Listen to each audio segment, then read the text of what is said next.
Laman ng mga balita ngayong Hulyo ang pagkamatay ng isang 6 na taong gulang na bata sa Quezon City dahil sa meningococemia. Kaya naman ang barangay na pinangyarihan ng insidente agad na nagsagawa ng mga hakbang para hindi kumalat ang sakit. Ang meningococemia ay isang nakakahawang impeksyon mula sa bakterya na tinatawag na Neisseria meningitidis. Maaari rin itong maging sanhi ng pneumonia at ng meningitis na kumakalat mula sa lalamunan hanggang sa bloodstream. Maaari itong makuha sa pamamagitan ng laway o sipon mula sa carrier. Pwede ring maipasa ang impeksyon sa pagkain, inumin at kubyertos ng carrier.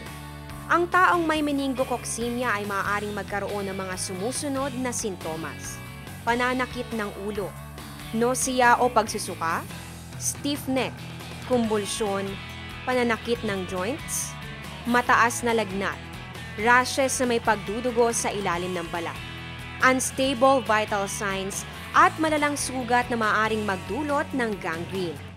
Ngunit maaari ring may meningococemia ang taong hindi nakikitaan ng mga sintomas. Sa pamamagitan ng pag-examine ng cerebrospinal fluid, madedetect ang sakit na to. Nagagamot ang sakit na ito sa pamamagitan ng penicillin, chloramphenicol o rifampicin na tumutulong sa pagpuksa ng meningococcal bacteria.